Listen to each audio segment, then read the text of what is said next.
Boa tarde, comunidade de Lima Duarte. Hoje, dia 6 de maio de 2021, você está aqui na Rádio Serrana FM e este é o início do programa Escola Adalgisa na Rádio. Seja muito bem-vindo. Eu sou a professora Valquíria Paiva e, juntamente com o professor Enéris, vou mediar o programa desta tarde. Nós temos um programa hoje muito especial, pensado com muito carinho para toda a nossa comunidade escolar, onde nós daremos continuidade à nossa série de programas com temáticas étnico-raciais que nós iniciamos, na semana passada, ainda hoje com enfoque na questão indígena. Boa tarde, professor Enéris. Por favor, nos apresente a pauta do programa de hoje. Boa tarde, Valquíria. Boa tarde a todos. Eu sou o Enéris. Hoje a gente vai fazer o programa de número 8. Como a Valquíria bem falou, a gente vai continuar a série de conversas, temáticas étnicos raciais. Hoje a gente vai falar um pouquinho, ainda no primeiro bloco, a gente vai fazer uns informes sobre a escola. Ainda no primeiro bloco, a gente vai falar um pouquinho com o cacique Joel Embiá Guarani. No segundo bloco, a gente continua a conversa com o Denilson, o professor Denilson, que trabalha com educação do campo e indígena. A Bia vai conduzir essa entrevista com eles. No terceiro bloco, a gente vai ver os alunos, a Maria Paula e o Vinícius, que vai conversar com a professora Poliana sobre dicas da avaliação, dessas avaliações externas, e dicas da redação, para fazer a redação. Ainda tem as músicas, os oferecimentos de música, e é isso aí. Vamos de programa. Vamos lá, Valquíria. Fique com a nossa música tema. Até depois do intervalo.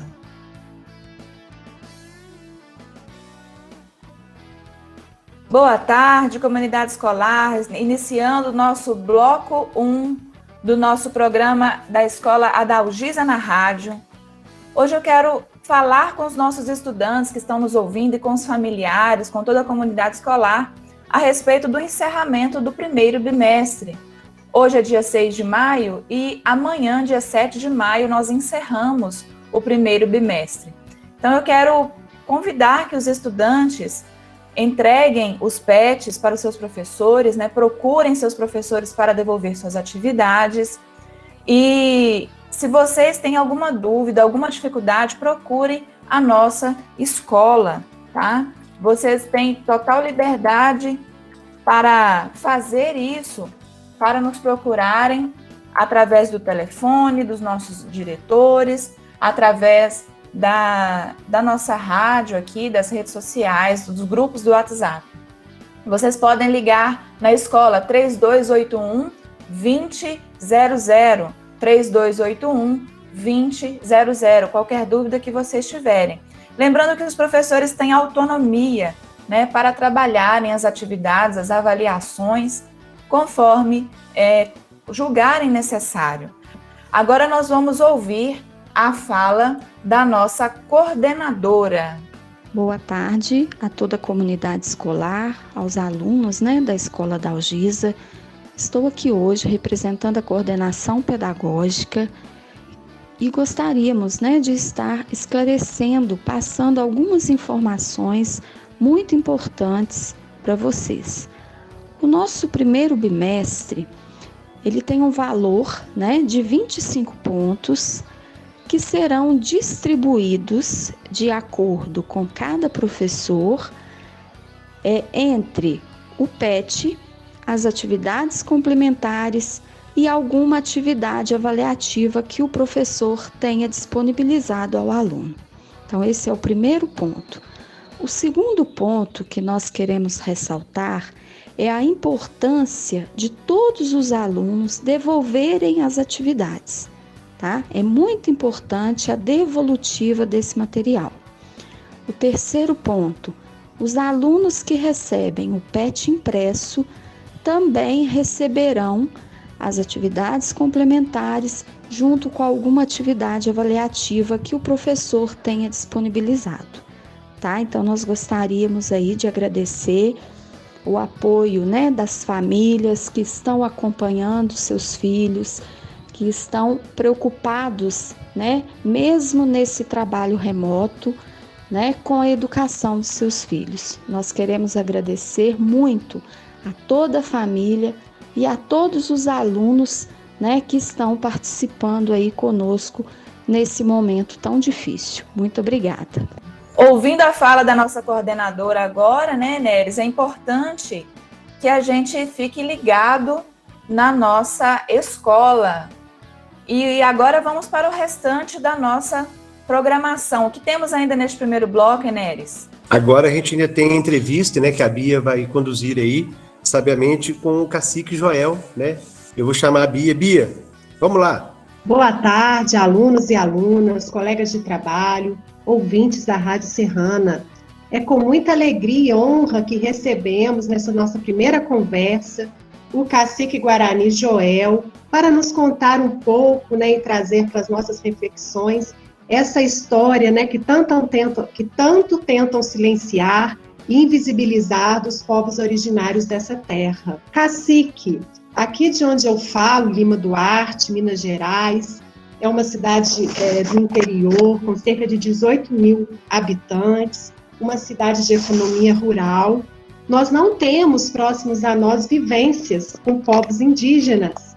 Então, eu gostaria, né, que você se apresentasse como cacique, nos contasse um pouco desse território, de onde você fala, né, quais os modos de vida do seu povo, sua língua, sua economia, e como é sentir na pele até hoje esse processo de colonização e resistir a ele. Gostaríamos muito de escutar a sua história do seu povo.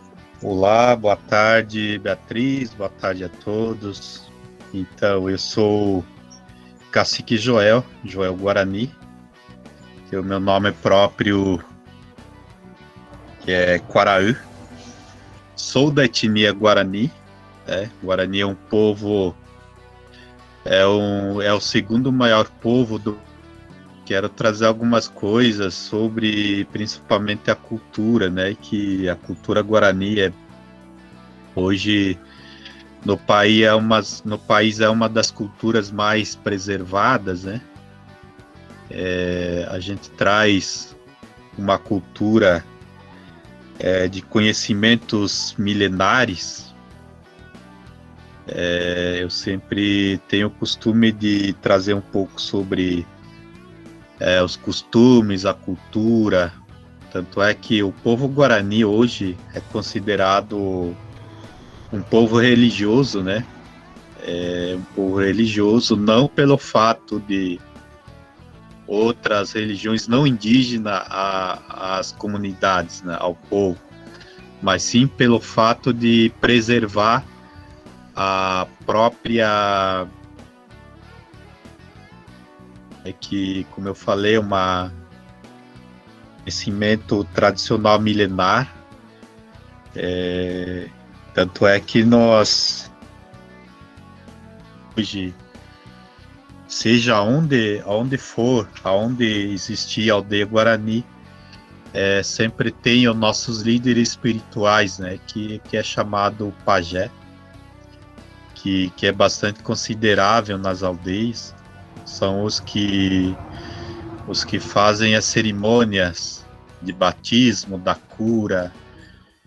É um conhecimento milenar que vem desde dos nossos antepassados, usando as ervas medicinais para tipos de doenças, o batismo das crianças, o batismo da semente para o plantio, o batismo da colheita. Então, tem certas cerimônias que é feito nas aldeias, né? Então, essa cultura a gente tem ainda ela viva. Claro, além de tudo, uma história, tudo uma história do passado, do nosso passado, né?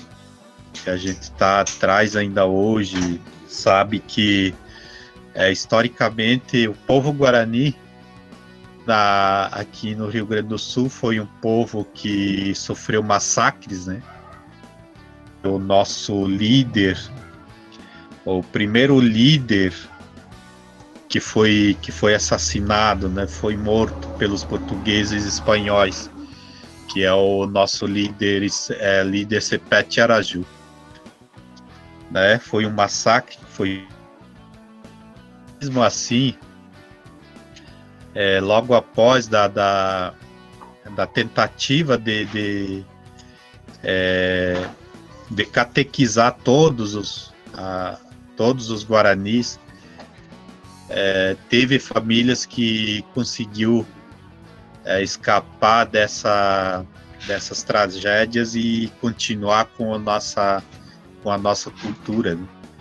Porque houve essa tentativa de catequizar todos os guaranis, né? Porque se não tivesse alguém que tivesse escapado disso, escondido a cultura, para depois passar para os mais novos, hoje seria um dos povos, como alguns povos no Brasil perderam totalmente a cultura, né? E o povo guarani teve essa resistência, né? E aí a gente vem, né, com hoje no Brasil, no país, a gente lutando para manter viva a nossa cultura e a nossa sobrevivência, a sobrevivência do povo, né? Quanto o povo, a sobrevivência, né? Então, trazendo um pouco disso e também falar que quando sobre povos no Brasil, aí lembra normalmente eu trago alguns exemplos, né? Em livros didáticos tem muitas Tupi-Guarani, e aí o autor sempre coloca essa palavra na língua Tupi-Guarani, que na verdade o Tupi-Guarani é um tronco, né? É um tronco, e uma das etnias pertencente a esse tronco é o povo guarani.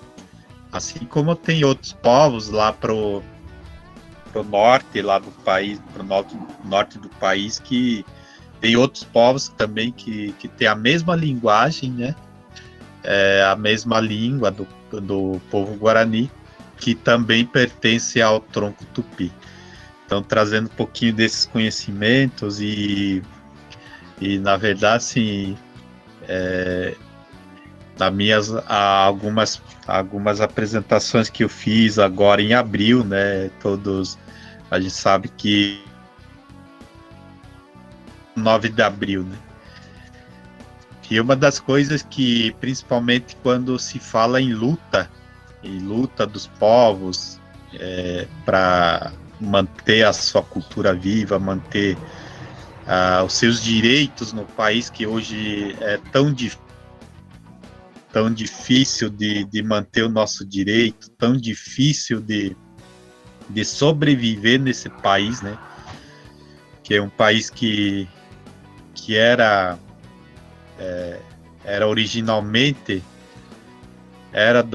do povo originário, né? O povo originário, que são os povos indígenas. Hoje é tão difícil de sobreviver nesse país, né? Que para sobreviver temos que lutar bastante, né? E aí sempre, em algumas entrevistas que eu fiz, então, se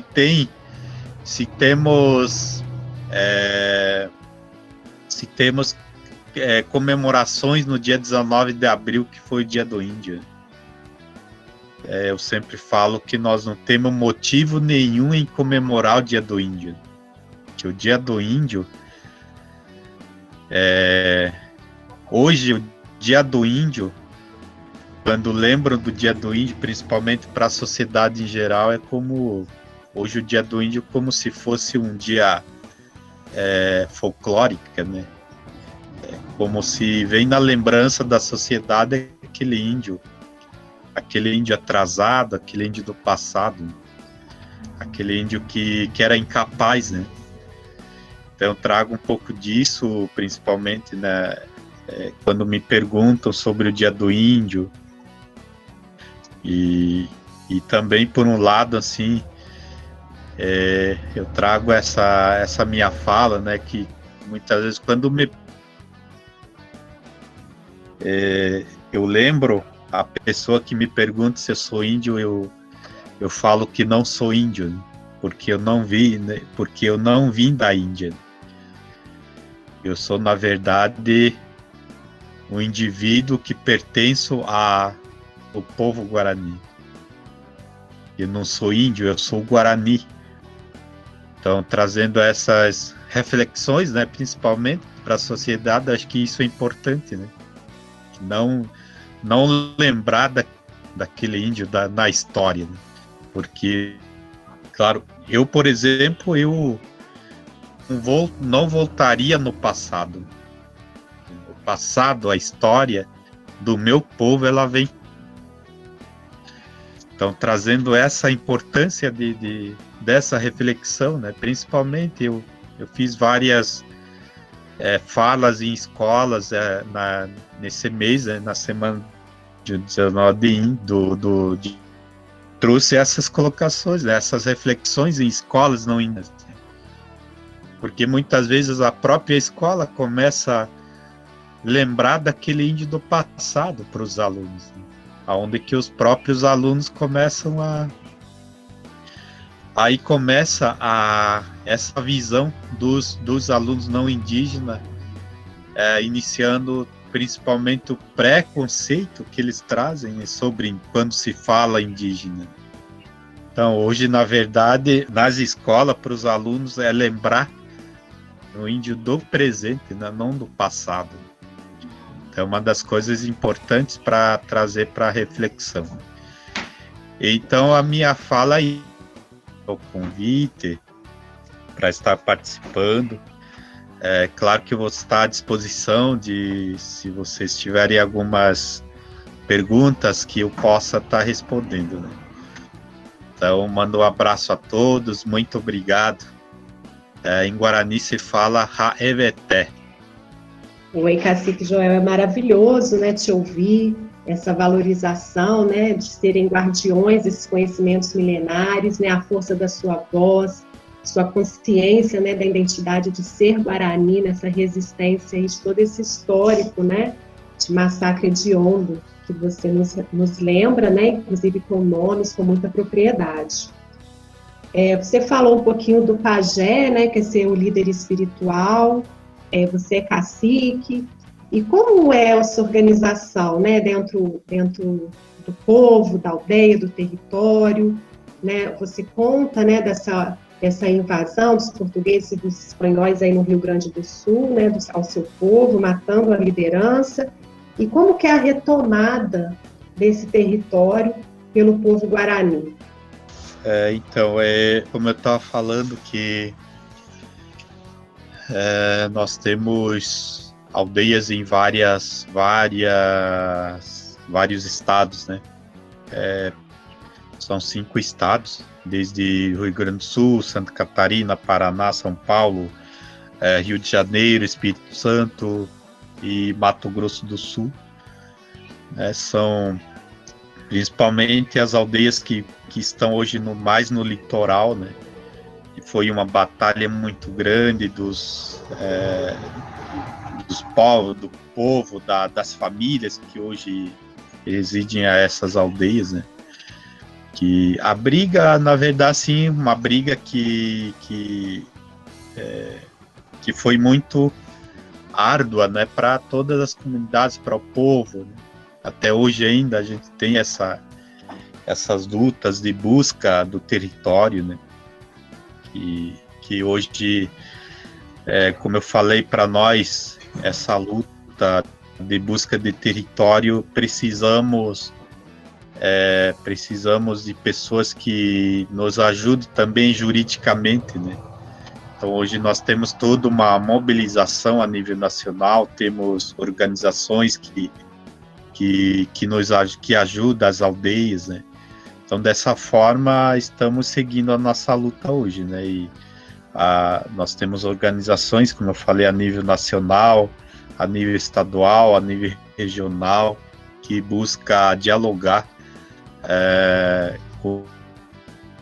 que na verdade o governo que deixa de lado a questão indígena, não quer nem saber da questão indígena, mas temos essas organizações aí que conseguem, às vezes, dialogar sobre os territórios, né?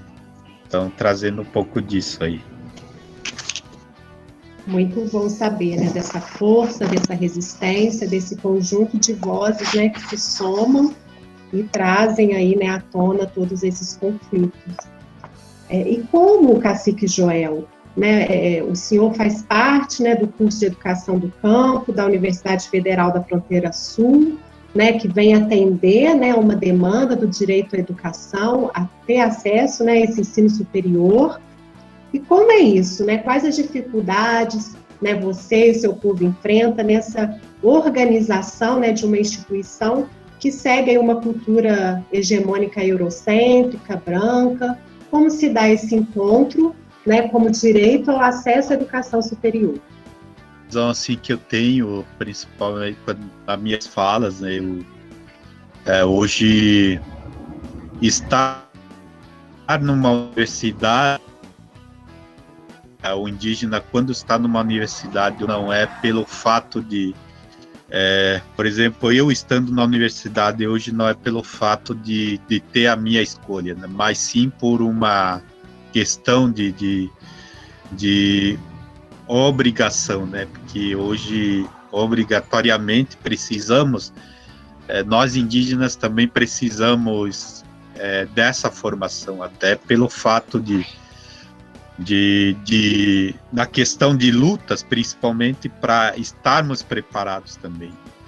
Que eu acho que a universidade oferece essa possibilidade para indígenas, né? Tanto é que hoje estou na universidade, eu penso assim, porque muitas vezes a questão sempre na universidade, né? Que hoje, pelo fato de precisar estar lá, eu pessoalmente eu enfrentei alguns tipos de dificuldades quando eu comecei a frequentar. Um dos exemplos que eu trago, por exemplo, no início, no curso de Educação do Campo, eu iniciei no curso de História. E aí, quando você sai da aldeia, porque você tem aquele costume já dentro da aldeia que é um mundo totalmente diferente, né? Que é chamado de mundo Guarani.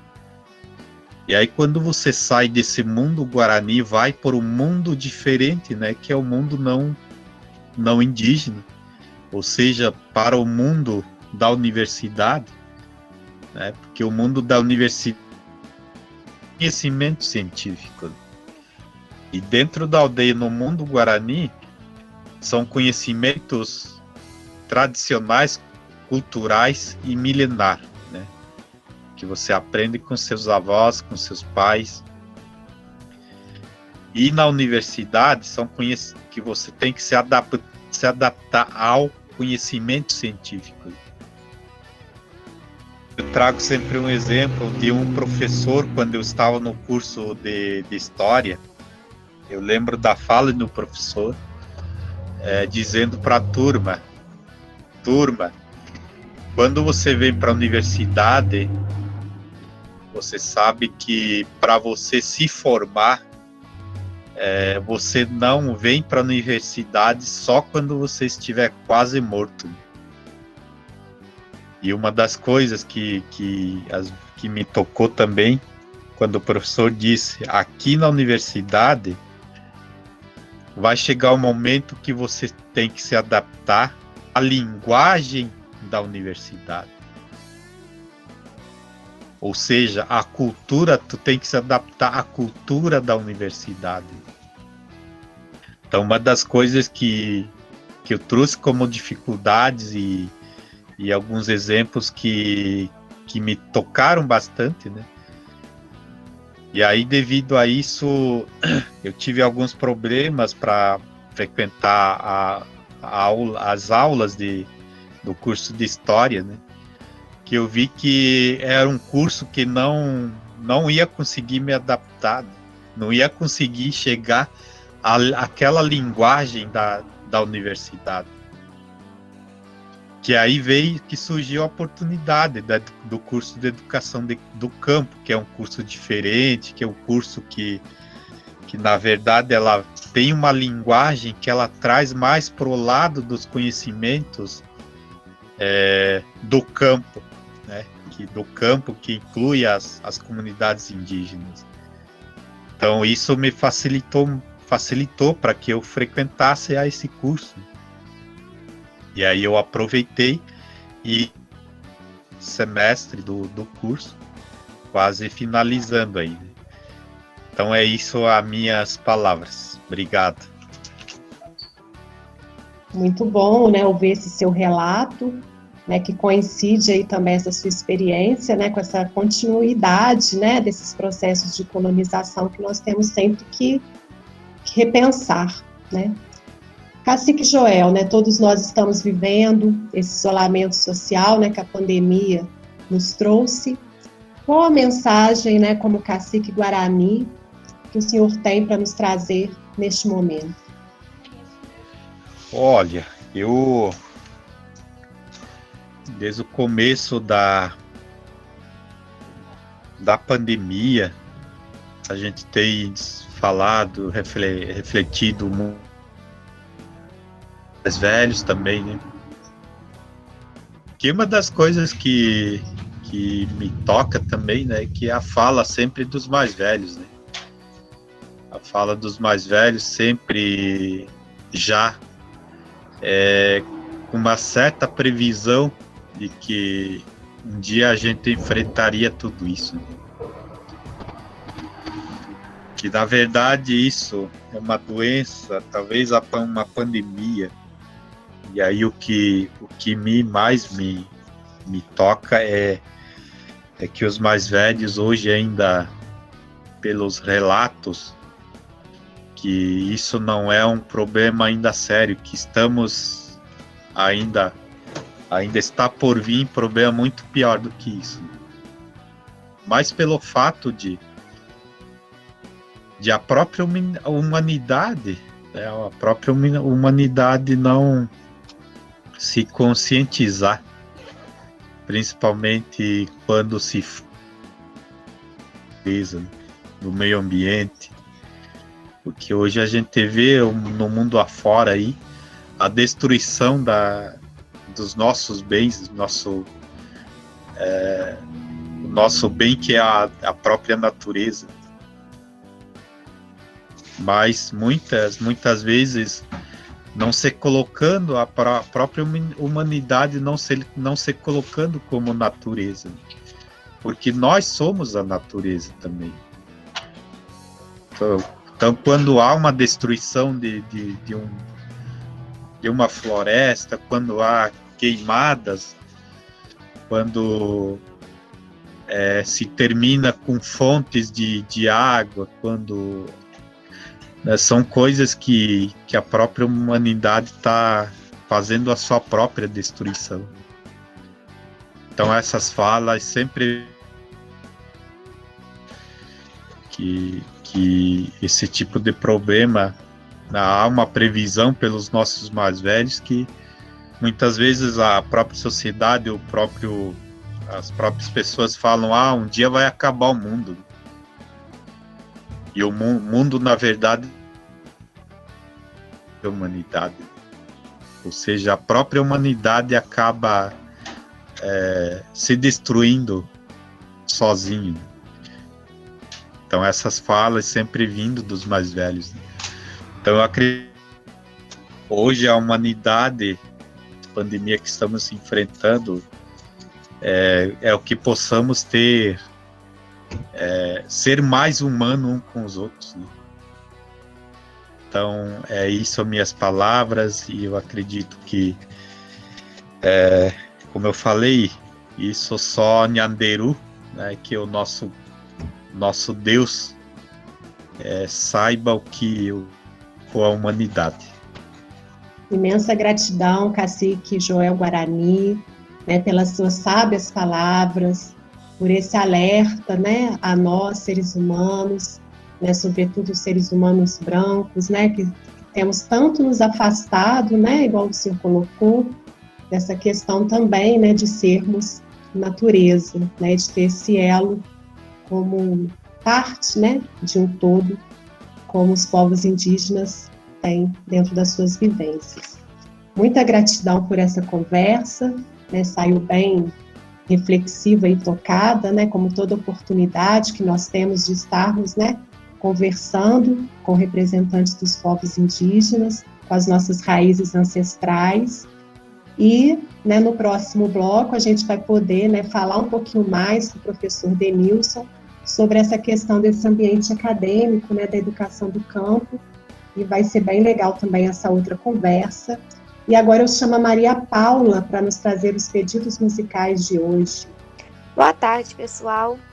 Hoje nós temos aqui o pedido do professor Enéris para a amada Débora, do cantor Belchior, Fotografia 3x4. Temos também o pedido do professor Henrique, Quando Dorme Alcântara, de Tião Carvalho.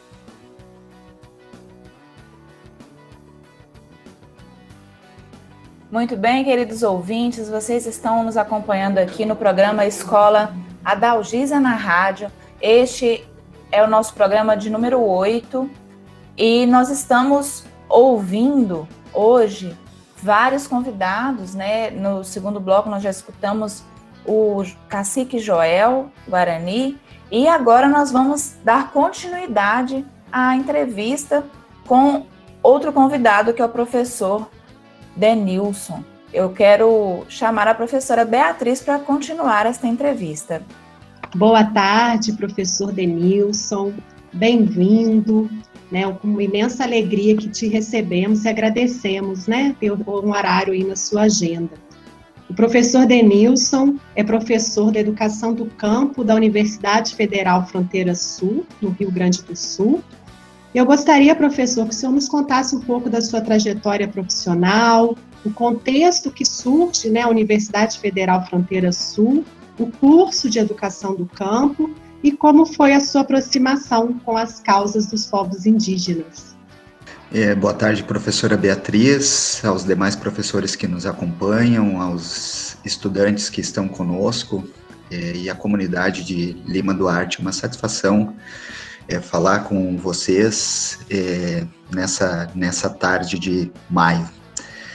Bem, Beatriz, eu iniciei meu trabalho como docente no curso de Educação do Campo em 2016.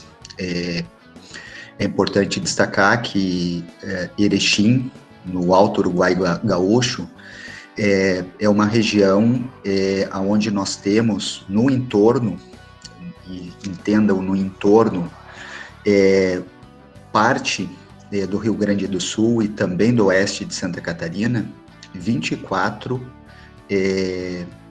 terras indígenas, comunidades indígenas, sendo que, essencialmente, 21 delas são caigangues e outras 3 guaranis. Então, é nesse território, é nesse espaço geográfico que a cidade de Erechim está e que o campus Erechim da Universidade Federal da Fronteira Sul se encontra. A nossa universidade é uma universidade que está nos 3 estados do sul do país. Em Santa Catarina é a nossa reitoria, na cidade de Chapecó. Temos 2 unidades no oeste do Paraná, em Laranjeiras e em Realeza, e no estado do Rio Grande do Sul, Erechim, que fica na região mais central, ao norte, Cerro Largo, que fica quase na fronteira com a Argentina, portanto na parte oeste, e abaixo de Erechim, cerca de uns 70 quilômetros abaixo de Erechim, indo em direção a Porto Alegre, também na parte mais central oeste, o campus de Passo Fundo. Em Erechim a gente tem cursos, temos 9, 10 cursos, a maioria deles de licenciaturas. das mais diversas. E o curso de Educação do Campo é uma dessas licenciaturas. Então, ela é uma universidade também nova, ela é criada na década retrasada, portanto, ela ainda não completou 20 anos, é uma dessas universidades criadas pelo REUNI, que visavam a interiorização e o direito ao acesso no interior do nosso país, e o curso de Educação do Campo, bem como o Campus Erechim, nasce justamente da articulação de movimentos sociais, essencialmente movimentos sociais ligados ao movimento atingidos por barragem, porque geograficamente o estado do Rio Grande do Sul, na parte centro-oeste, é dividido do estado de Santa Catarina pelo rio Uruguai, por isso que a região é chamada de Alto Uruguai. As barragens e os movimentos sociais ligados a essa questão foram muito fortes e muito importantes para que o campus de Erechim existisse. E junto com essas lideranças ligadas aos movimentos sociais da questão energética, da questão da água, questão ambiental, também, numa outra dimensão, os povos indígenas e os pequenos agricultores dessa região se articularam e foi então criado o campus Erechim. O curso de licenciatura em Educação do Campo também é um curso recente dentro do ensino superior e dentro dos processos formativos dos quais a universidade se debruça, tá? Portanto, é um curso novo.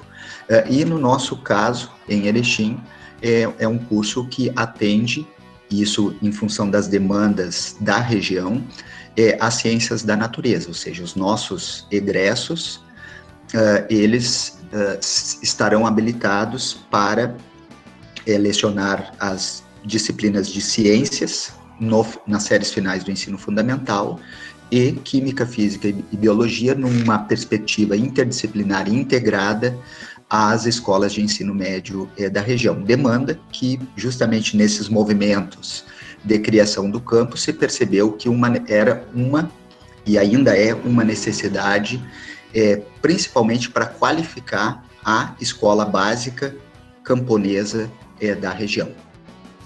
Muito esclarecedor aí o contexto, né, de onde você fala, do seu território, né, do surgimento dessas universidades federais, né, que também vão levando os cursos superiores, né, para o interior, né, para os vários espaços, e também buscando incluir, né, os povos que até então ficavam alijados deste espaço, como é o caso aí dos movimentos sociais que você nos traz, né, e que o Cacique também já falou um pouquinho no primeiro bloco. Pegando um pouquinho, Denilson, do que o Cacique Joel nos trouxe, né, da dificuldade dele no primeiro momento, dentro da universidade, no curso, né, que não tinha todo esse histórico, né, de entendimento sobre os povos dos campos, das águas, das florestas, quais ações foram criadas, né, dentro da instituição, dentro do curso de Educação do Campo, para vencer esses desafios, né, apontados, né, de cobrança de uma população indígena, com uma cultura própria, uma língua própria, um modo de viver próprio, né? E também com esse contraste desse universo, né, de serem professores, na sua maioria, professores, né, brancos, de uma cultura branca, então acredito que tenha sido um contraste de cultura grande, mas acredito também, né, tanto que já está aí nessa caminhada, que foram criadas ações para vencer esses desafios, para atender essas demandas apresentadas pelos povos indígenas. Eu gostaria que você nos contasse um pouco sobre isso. Bem, Bia, com relação a essa questão que você traz, ela é importante. Primeiro, o grupo de professores do curso de Educação do Campo a sua formação nas universidades é uma formação completamente disciplinar e completamente tradicional. Então, aqui a gente já tem um primeiro embate. O que eu compreendo, e já estou aí há quase 5 anos no curso, já estive na coordenação por por 2 anos, é extremamente desafiador. Quais são os elementos ou os gargalos que eu imagino e que a gente vai tentar fazer aqui uma articulação com aquilo que o Joel nosso acadêmico, cacique Guarani, destacou anteriormente. Um dos primeiros aspectos que eu queria destacar é a questão da língua. E a gente estava conversando semana passada ainda no colegiado do curso, os nossos estudantes, por exemplo, como qualquer outro estudante de qualquer outro curso, ao terminar o seu curso, ao encaminhar o término do seu curso, precisa fazer um trabalho de conclusão. E lá, um resumo normalmente aparece na língua portuguesa e numa segunda língua. E a nossa segunda língua, mesmo atendendo os povos originários, caigangues e também guaranis, não permite que o acadêmico, ainda tendo essa especificidade étnica, que produza na sua língua materna, na língua que foi alfabetizado de maneira oral pelas pessoas, pelos seus parentes que vieram antes. Então, isso é um choque que a gente ainda precisa se debruçar e precisa romper essas amarras que o sistema acaba nos colocando. Esse brete, literalmente um brete. A questão da temporalidade dos povos originários, sejam eles caigangues ou guaranis, também é um outro elemento que nos desafia, e nos desafia muito. Quando o Joel coloca desse ritual dentro da universidade, que não é mais o território e a cultura indígena, seja ela guarani ou caigangue, isso é desafiador. A gente tem buscado ações que eu ainda acho que são muito tímidas diante do quadro que nós temos. Para que aqueles que estão nos ouvindo compreendam, dos nossos estudantes há 2 anos atrás, nós tínhamos 87% estudantes ou caigangues ou guaranis. Hoje, eu não sei te precisar, Beatriz, e aqueles que nos ouvem, mas é mais de 90% dos nossos estudantes são dessas duas matrizes étnicas. Portanto, a gente precisa ampliar as possibilidades para que eles consigam compreender que não é somente ter acesso. O que a universidade, as suas estruturas, dentro dessa institucionalidade extremamente engessada, pode avançar justamente para que essa estada na universidade, que eu concordo com o que o cacique Joel destacou, que os indígenas precisam se apropriar dessas ferramentas.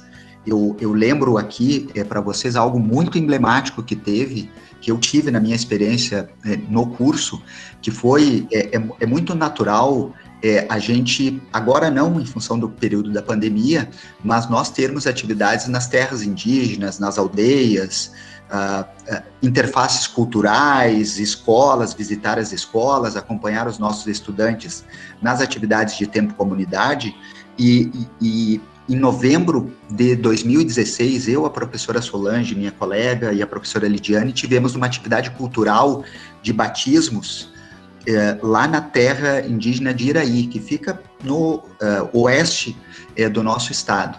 E fomos, essa atividade, o primeiro elemento que eu acredito importante, que de alguma maneira nos chocou no sentido de a gente não estava preparado, e que essa atividade aconteceu aonde? No meio da mata. Ou seja, tivemos que passar uma cancelinha por cima de um rio, e passamos o dia todo, desde as 9 horas da manhã até as 5 horas da tarde, onde acompanhamos as atividades lá, toda ela no meio da mata.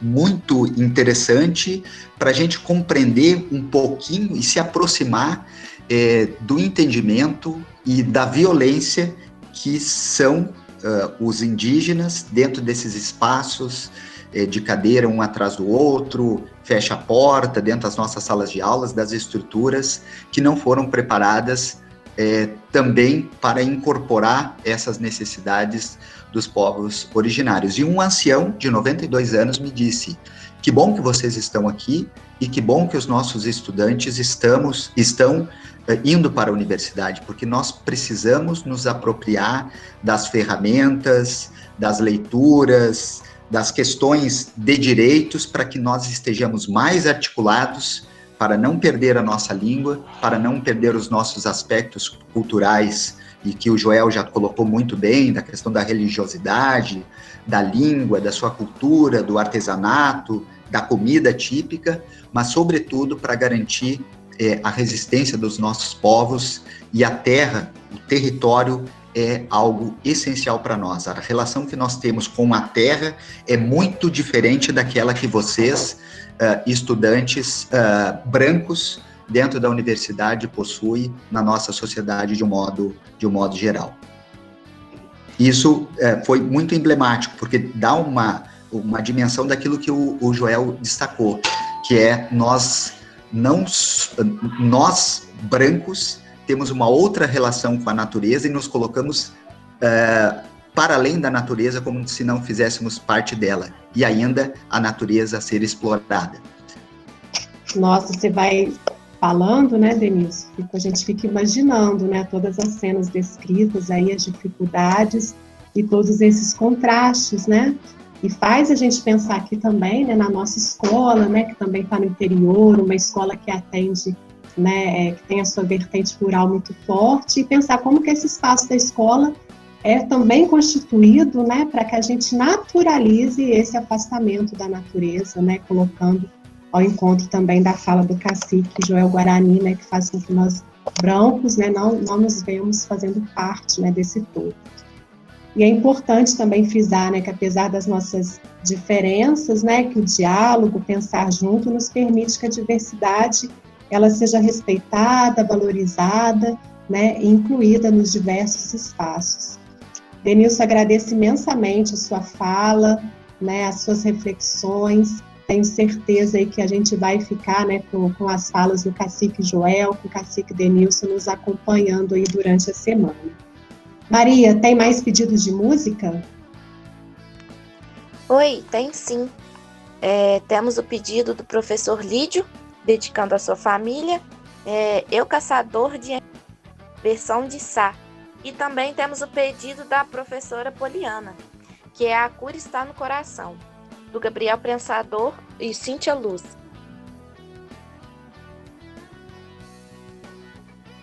Bem, amigos, boa tarde. Voltamos agora com o terceiro bloco, aqui nas ondas da Rádio Serrana FM 87.9.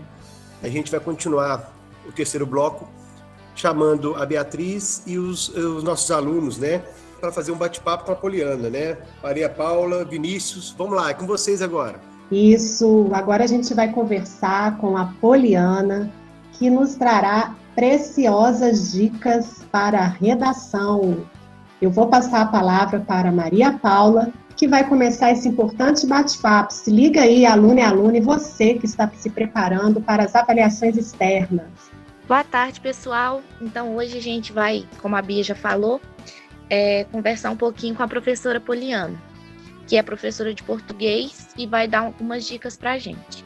Só que primeiro eu queria saber um pouquinho sobre a trajetória dela até essa posição que ela tem hoje de professora. Boa tarde, Maria Paula, boa tarde, caros ouvintes, colegas de trabalho. É um prazer muito grande estar falando aqui com vocês hoje sobre, né, algumas dicas da redação, né, algumas provas externas, sobretudo da área de linguagens. Falar sobre a minha história é sempre muito gratificante, é sempre uma honra para mim, é um motivo mesmo assim, de orgulho. Eu estudei na escola da Algisa, da antiga 5ª série, que hoje é o 6º ano, até o ensino médio. Muitos colegas aqui de trabalho, hoje colegas de trabalho, foram meus professores. Não vou citar nomes para não esquecer de ninguém e também para não revelar a idade do pessoal, né? Mas, enfim, esses professores todos foram fundamentais para que eu chegasse onde eu queria, né? Que hoje ser professora da escola da Algisa. Eu morava numa comunidade, né, que até hoje a escola atende estudantes dessa comunidade, que é a comunidade São José dos Lopes. Eu morei lá durante 18 anos. Não era fácil, assim como hoje ainda não é, né, a questão de transporte, de trajeto, o cansaço, tudo isso era algo que às vezes pesava, mas eu não me deixei abater por isso, muito pelo contrário, né? Nessa época eu não tinha acesso nenhum à internet, nenhum mesmo. O conhecimento que eu tinha, né, ele vinha da escola, da busca constante, que eu sempre tive uma sede muito grande de conhecimento, então isso eu devo também aos meus pais, principalmente, embora pouco escolarizados, eles sempre viram na educação uma grande forma de transformação e sempre incentivou a mim, a todos os meus irmãos a estudarmos, e o incentivo também dos professores. Então, assim, nessa minha trajetória escolar, eu contei, assim, com esse apoio, né, e também com principalmente a curiosidade, a busca, ela sempre fez parte da minha história. Então, eu não tinha, já existia internet, já existia celular, mas eu não tinha acesso.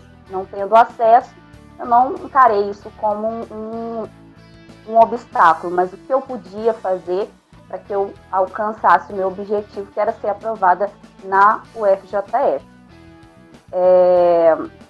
E aí, então, eu me dedicava muito, eu pegava livros na biblioteca, né, a mesma biblioteca que nós temos hoje. Eu tirava dúvida com os professores ao finalzinho da aula, eu me programava dentro daquele planejamento ali, né, da UFJF. Então, assim, e o apoio também de outras colegas, né, que queriam atingir o mesmo objetivo. Então, tudo isso me ajudou bastante. Eu destaco aí a grande importância dos professores nessa minha fase, porque na minha época a escola não trabalhava tão focada assim nessas provas externas, e o programa era bem diferente do que eu estudava na escola, então eu tinha que estudar bastante por fora. O pessoal aí deve lembrar das Barças, né, das enciclopédias, foram muito minhas aliadas. Os livros didáticos era de onde eu estudava, assim, né, eu obtinha o meu conhecimento. Um pouquinho, e aí consegui, né, atingir o meu objetivo. Eu fui aprovada pelo FISM, da UFJF,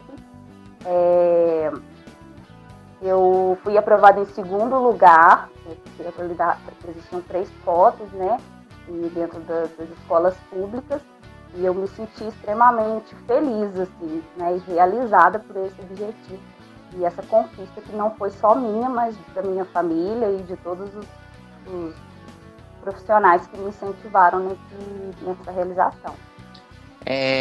Boa tarde, Poliana, boa tarde, Bia, Maria Paula, boa tarde a todos os ouvintes da Rádio Serrana FM. Muito interessante a sua trajetória até aqui, Poliana. Agora eu queria que você desse algumas dicas, auxiliasse a gente um pouco, porque até mesmo tirar algumas dúvidas da gente em questão de redação. E a primeira pergunta que eu queria te fazer é: qual a estrutura que eu devo fazer na minha redação? O que eu devo colocar no primeiro, segundo e outros parágrafos? Vinícius, bom, vamos por partes, né? Com relação à dica de organização de estudos, primeiramente, você coloca uma palavra aí muito importante. Tudo na vida a gente tem que ter planejamento e foco, né? Então, a organização, ela tem muito a ver com esse planejamento, com essa rotina. O principal que eu colocaria seria criar uma rotina de estudos. Se você quer, você precisa traçar aquele objetivo e desenvolver ali o seu planejamento com base naquilo que você precisa estudar, tá bom? E aí, dicas assim para a organização: criar um horário de estudo, você criar momentos que você possa tirar dentro desse seu cronograma, né? Você tirar um momento ali para esclarecer dúvidas com os seus professores, tá? Então, isso fez muita diferença para mim, faz muita diferença na vida de muitos dos meus alunos, esse planejamento, tá? E ali um espaço para você ter um momento já dentro desse seu programa, de tirar dúvidas, anotar as dúvidas, estar sempre buscando o conhecimento de diversas formas, tá? Seja em livros, na internet, o auxílio do professor, né? Hoje a gente tem mais formas aí. E uma outra dica: aproveitar o tempo. O que eu digo com aproveitar o tempo? Não adianta você estudar 15 horas por dia se esse tempo não é de qualidade. Então, é preciso que, mesmo que você não tenha muito tempo para estudar, que seja contínuo, né, que tenha ali uma persistência e uma qualidade desse tempo. De repente, 2 horas de estudo são mais eficientes que 13 horas só estudar por estudar, você não está absorvendo aquilo que você, com que você está tendo contato. Então, prezar pela qualidade do tempo, quanto mais tempo, melhor, mas também que seja um tempo de qualidade, tá bom? Você já me fez outra pergunta aí, né, sobre a questão de colocar em um parágrafo, no outro, né, da estrutura do texto. Isso vai depender muito, sabe, Vinícius? Vai depender muito do gênero que é pedido para você na prova. Então, por exemplo, vamos falar de redação Enem, né? Toda redação, ela tem um início, meio e um fim, né? Todo mundo sabe disso. Mas como fazer esse início, esse meio e esse fim? Aí vai depender do gênero, vai depender da proposta, né? Da tipologia textual colocada ali. Mas no caso da redação do Enem, é sempre lembrar de que o projeto de texto ele é muito importante. Então, antes de escrever, fazer um projetinho ali, rapidamente, né, não é o texto ainda, mas o que você pretende desenvolver. Por exemplo, no caso do texto dissertativo argumentativo, qual vai ser a sua tese? Quais são os seus principais argumentos que você vai desenvolver? E quais as soluções que você vai dar para os problemas colocados? Então, isso é muito importante, o projeto de texto, né? E aí, na introdução, você vai já demarcar essa tese, já demarcar ali os principais, os argumentos, né, que você vai desenvolver ao longo dela, porque a introdução é o cartão de visitas do seu texto, é nela que você mostra o seu planejamento de texto, tudo que você vai seguir dali para frente. Uma banca, quando olha a introdução de um texto dissertativo argumentativo, por exemplo, ela já sabe se aquele texto teve um projeto ou não, né? Porque a pessoa ali só foi escrevendo o que veio na cabeça de uma vez e pronto. Então, planejamento de texto é muito importante. Parágrafos de desenvolvimento, né, em que você vai fundamentar a sua argumentação, apresentar dados e apresentar ali argumentos não só de autoridade, outros tipos de argumentos também, que são importantes para a defesa daquilo que você pensa, né?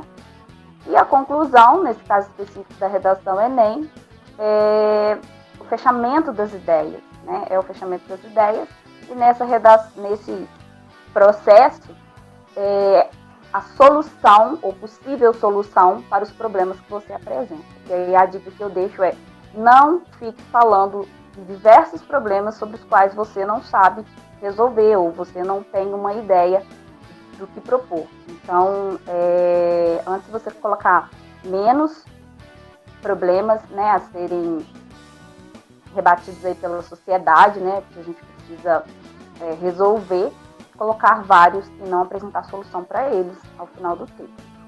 Falei bastante coisa, né? Mas eu acho que consegui responder. Mas muito interessante mesmo a questão da organização. Com certeza eu vou pegar várias dicas aí dessas coisas que você acabou de falar. E agora, Poli, eu queria saber, quando eu for fazer uma redação na prova, eu faço ela primeiro ou faço depois de ter feito as outras questões? Maria Paula, pergunta interessante essa sua. É uma das primeiras que chegam para mim, assim, quando começa a trabalhar a produção textual com estudantes focados em algum processo seletivo, seja redação do Enem ou concurso público, né? Enfim. A minha dica é você fazer primeiro a redação. Por quê? Primeiramente, porque a gente precisa estar... A escrita ela é algo que depende muito de uma concentração, não que as questões objetivas não dependam, mas você está diante de um tema que não lhe foi avisado antes. Então, você precisa pensar sobre ele, fazer esse planejamento. E com a mente mais fresquinha, é mais fácil de fazer esse planejamento que eu citei anteriormente, né, como sendo uma das grandes chaves aí para o desenvolvimento de uma boa escrita. Então, fazer primeiro é a minha dica, primeira redação. Mas não faça e logo já passe para a folha definitiva. Não, faça o seu rascunho, dê um tempo, faça algumas questões objetivas, volte para o seu texto, releia, se concentre na questão, né, nas questões gramaticais ali nessa sua leitura, e aí sim, depois você passa a limpo, porque ficando muito tempo sobre o mesmo texto, a gente acaba ficando viciado entre aspas, né, nos desvios que a gente possa estar cometendo e não perceber. Então é importante dar um tempinho e depois volta a passar limpo, com muita calma. Nossa, muito esclarecedor, porque a gente sendo um aluno, tem algumas incógnitas que deixam a gente apreensivo, né? Então a gente tá sempre querendo tirar dúvida para ficar mais fácil para na hora do vamos ver a gente fazer, né? E você falou aí na sua fala sobre tempo, que a gente tem que aproveitar o tempo, e eu queria saber se o tempo estiver curto, eu faço rascunho ou eu escrevo direto na folha? Vinícius, o tempo, assim como o tempo é muito importante na nossa organização de estudo para atingir a meta, o tempo da prova também é muito importante. O tempo muito curto, o tempo é uma noção relativa, né? Ser curto ou não é muito relativo. Para um estudante, aquele tempo de prova pode ser perfeitamente tranquilo para desenvolver as questões, e para outro, o tempo dado ali pode ser curto, né? Quando o aluno identifica como aquele tempo dado de prova ali sendo curto para ele, a pressa já é inimiga da perfeição. Isso a gente tem que ter sempre com a gente para a vida, né? A pressa é a inimiga da perfeição. Então, para fazer um bom texto, é importante que você esteja com a mente fresquinha, que você tenha tempo de escrever, né, de fazer o rascunho, de depois passar a limpo, dar aquele tempo, passar a limpo e tal. Mas, quando você não tiver, né, por um motivo ou outro, muitas coisas interferem na hora de uma prova, não é apenas saber ou não saber, não é só esse o quesito, né? Tem questões emocionais e muitos outros fatores externos e físicos, né, que podem interferir no nosso desenvolvimento ali na hora da prova. E aí, isso acaba muitas vezes afetando o tempo que nós temos. Tem aluno que às vezes começa a ficar muito ansioso e aí quer ir ao banheiro várias vezes, ele quer tomar água, quer dar uma voltinha, né? E aí isso interfere no tempo também. Qual é a minha dica? Se você tem pouquíssimo tempo, né, não dá para fazer o rascunho, faça, né, nesse último caso, faça direto na folha definitiva, porém com atenção triplicada na sua escrita. Nem que seja esse planejamento, se você não vai fazer o rascunho, se você não tem tempo de fazer um rascunho, pelo menos o planejamento você tem que fazer, porque senão você corre muito risco de errar bastante né, de rasurar a sua prova, e aí isso influenciar de forma negativa na nota que você vai receber. Então, atenção triplicada, porque aí você já vai passar direto a caneta, né? Aliás, muitas dessas provas nem pode levar lápis, só que no rascunho você tem aquela margem de erro ali, né? Você tem aquela, tanto em termos de linhas, quanto em termos de erros mesmo, né? Ortográficos e do que você escreve ali. Então, é atenção triplicada nesses casos, tá? E sempre fazer primeiro a redação. E agora, Poliana, eu queria saber, algumas vezes, na própria prova, já sugere quantas linhas a gente deve fazer. Mas e se não tiver? O que você sugere pra gente? Então, Maria Paula, essa noção de número de linhas, ela tem muito a ver também, né? Não só com a questão do gênero, mas por que existe isso, né? Essa definição do número de linhas. Justamente porque, por exemplo, em um texto dissertativo argumentativo, o Enem, no caso, né, a banca de correção do Enem, pede que seja acima de 7 linhas. Não é porque linha por linha, porque eles querem só que você escreva ali, falar que você sabe, que você consegue escrever muito, ou quem consegue escrever mais linhas. Não. Mas isso tem a ver com a questão do conteúdo. O que é possível de ser colocado dentro daquele número de linhas? E menos de 7 linhas, é mais difícil de você desenvolver, né? Por exemplo, uma tese, a argumentação, né, para justificar aquela tese que você detém, a questão do fechamento das ideias, a conclusão. Ou seja, é mais complicado de você fazer isso em menos de 7 linhas, por exemplo. Tá? É claro que o número de linhas vai depender também do gênero, vai depender.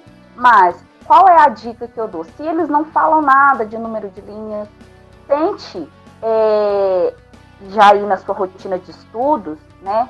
Se você estiver bem em dia, digamos assim, com esse seu planejamento, com essa sua prática, cada vez escrever mais. Quanto mais você escreve, melhor vai ficar a sua escrita e menos preocupado com a quantidade de linhas você vai ficar.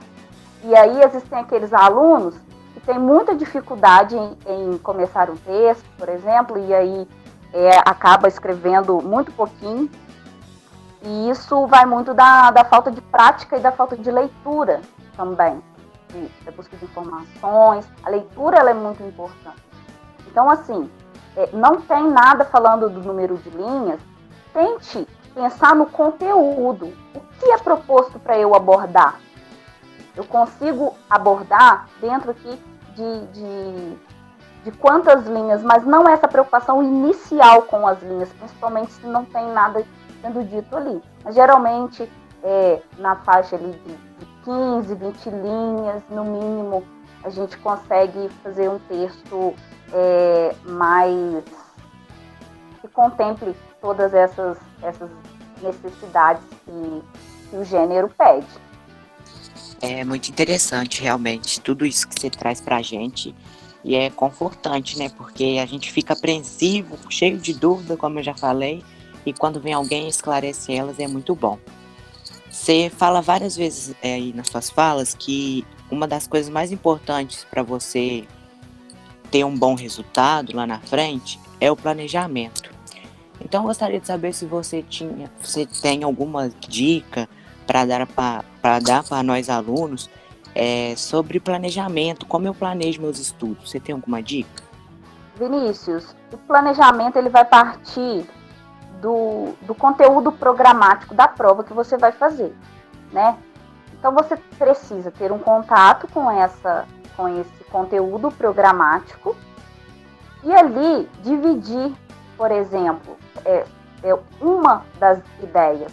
tá? Mas existem diversas formas, existem diversas teorias, metodologias, enfim. Mas cada aluno tem que ver o que funciona melhor para ele, tá? Por exemplo, eu gosto muito de grifar, né, de fazer marcações ali, escrever ao lado do texto. Eu sempre estudei muito assim, escrevendo. Mas existem alunos, por exemplo, que preferem ler e não anotar nada. Eles conseguem memorizar sem a necessidade da escrita, né, de outra escrita. Então, assim, nessa tarefa de planejamento, a dica principal é: leia o conteúdo programático, domine o que vai ser cobrado de cada disciplina. E dentro desse domínio, você veja quantos meses eu tenho até a minha prova. É a questão do planejamento, a questão da organização. Quantos meses eu tenho? Como eu consigo desenvolver o meu tempo de forma qualitativa? Estudando 2 vezes por semana, 2, 3, 4, 5 vezes. Cada um tem um ritmo, né? E tentar determinar dentro de um tempo o que você tem de conteúdo de todas as disciplinas. Foca também naquelas que você tem mais dificuldade. Tá? Essa é a minha dica. Muito obrigada, professora Poliana. Gratidão aí por nos contar a sua trajetória de estudante de escola pública, chegando ao ensino superior público e, mais uma vez, enfatizando o valor da presença da família para a realização dos objetivos, né? E, com certeza, suas dicas foram muito úteis para aprendermos a nos organizar melhor na nossa escrita, né? E vamos manter aí, né, alunos e alunas, o foco, a organização da rotina dos estudos, dentro das nossas possibilidades, e, com certeza, chegaremos, né, cada um aí aos objetivos propostos. Volta a palavra à Poliana. Beatriz, eu que agradeço a oportunidade de falar aqui, dizer que eu estou à disposição, né, dos alunos para o que precisar, e ressaltar também, desde aí a minha trajetória até os dias de hoje, eu sempre, quem me conhece sabe disso, eu sempre prezo pela ideia de que o aluno querendo, ele pode chegar muito longe. Tem que querer, não ter acesso, por exemplo, à internet, não ter acesso a um cursinho pago, né, não é o impedimento. Quando a gente quer, a gente consegue, a gente tem que lutar contra muitas coisas, mas resistir, porque no final dá certo, vale muito a pena. Obrigada. Verdade, Poliana. Faz até, né, o sabor da vitória ser mais gostoso, né, mais prazeroso desfrutá-lo, porque você vê, né, sua garra, sua força de vontade, a sua persistência ali, e isso, sem dúvida, né, não tem preços. Mais uma vez, gratidão pela sua participação. E, Maria Paula, tem mais pedido de música? Temos sim. Nesse terceiro bloco, temos o pedido da Bia, para Lennon e McCartney, de Milton Nascimento. Temos também o pedido da professora Valquíria, dedicada aos ouvintes. Música Girassol, de Priscila Alcântara e Inderson Nunes.